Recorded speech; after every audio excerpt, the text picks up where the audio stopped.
Welcome back. Gaps in data and information sharing across government may be partially to blame for the SolarWinds hack. Part of the problem, too, is culture. Jane Wiseman is CEO of the Institute for Excellence in Government and a senior fellow at the Ash Center for Democratic Governance and Innovation at Harvard University. Jane, welcome. Thanks very much for coming on the program.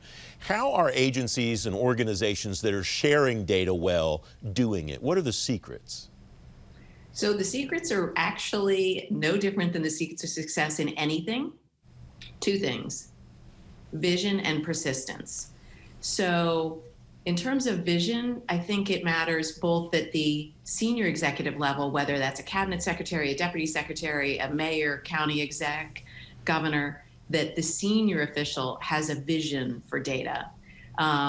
But also the person running a data project needs to have a vision that can be clearly articulated, that can be made real for people who are day-to-day doing the work in the trenches. So vision matters at the executive level and at the project management level.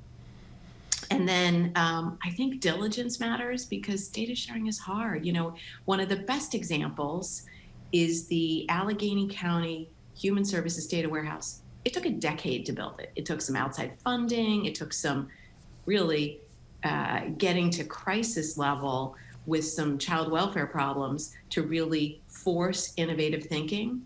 But if you think about one of the greatest successes as having been something that didn't happen in a day, it happened in a decade. You've got to be patient because there are always going to be people who say, can't get it done. And, you know, I think if you take these two ideas, vision and persistence, you can apply them to, you know, running your first marathon or renovating your home or making government better by sharing data. I'm going to go then in reverse order on your recommendations. The fourth one that you make goes to that vision, I think. Agency managers and data leaders at all levels of government should champion data sharing efforts. Define champion. What does that person do, or what does that group of people do to advance this issue? Right. So I've often said that hiring data leaders is part art and part science, because if you hire someone who's just good at being in the weeds with data, they can't talk about it, they can't explain it, they can't do something called data storytelling. And you need to be able to motivate the team. You need to be able to inspire people to work hard by telling them exactly where they're going. Because I often find that projects that get stalled are those that don't have a clear focus on why are we doing it? What's the outcome we're aiming for? You know, there was a book I read a while back that was about a rowing team, and they wanted to get to the Olympics and they weren't doing very well. And they had this one question that was, will it make the boat go faster? And so if you can get to a one-sentence vision of what are we trying to achieve with our data project? Are we trying to improve safety, you know, make the roads safer, make children who are likely to be subject to violence or abuse? Are we trying to get them to protected status? Are we trying to improve school attendance rates for homeless children? Whatever it is, like, what's the goal? And if we can be really clear about why we're wrestling with the data. You know, in Massachusetts, I live in Boston, and in Massachusetts, we have a lot of smart people, and we also have a lot of what I call data mining, which is, no, it's mine, you can't have it. And our governor, when we had the opioid crisis a number of years ago, our governor and our legislature got to the point where they said, we've got to share data. And so 23 agencies who had always said, no, the statute won't allow me. No, it's law enforcement confidential. No, it's patient protected HIPAA. Well, 23 agencies were able to share data. They were behind a firewall. The data was combined on an individual level on the fly.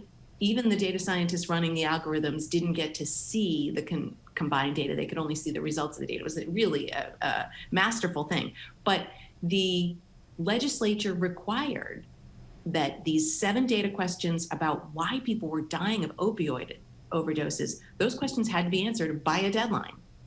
And I'll tell you what, that's a great way to be focused on what's the outcome that we need to achieve by when. And, you know, when the legislature says you have to do it, it's very important when the governor and the legislature stay focused and consistently check in on progress. All of a sudden, things get done by the deadline. The third recommendation as we go backwards is that the nonprofit philanthropic sector should proactively support intergovernmental data sharing efforts. I want to go to number 2 and number 1 in the time that we have left, because they both involve Congress and soon to be a new president should establish funding and capacity building mechanisms and create a policy and governance framework. How far along are those efforts with things like the federal data strategy and the efforts that Congress has made to put money behind the federal data strategy? You know, it's wonderful the progress that's been made recently with the Data Act, with federal data strategy. And I think we see in COVID how important data is. And I'll give 2 examples. One is the city of Boston, the other is the state of Virginia, where the governor, the mayor were able to stand up COVID data dashboards like that. In government, that means in a couple of days or a week, as opposed to in a decade. Why? Because the infrastructure was already built behind the scenes. And, you know, there's never a ribbon cutting ceremony for a data warehouse. It's not sexy. It's never front page above the fold, or, you know, it's never trending on Twitter. Ooh, you know, look, the data infrastructure is there. Well, I'll tell you what, without the data infrastructure, we can't move forward. We can't improve data quality. We can't fix the problems without having the back end infrastructure. And so that's something that I think needs to be prioritized. The other thing, data literacy. We don't even know how bad it is in government, but in the private sector, the most recent survey of the Fortune 1000 showed that while 99% of companies are investing in big data and AI projects, investing big money, only 27% have had any real culture change toward data. Why? Because by and large, senior executives feel like they're too old to learn this stuff. So the challenge in government is significant to get middle and senior level managers comfortable with data, to get the data infrastructure built. And then I think we're going to see, you know, COVID has been just horrible. It's devastated families and communities and businesses. But it's really given government inspiration to dig deep into data and to connect the pieces of data across the system.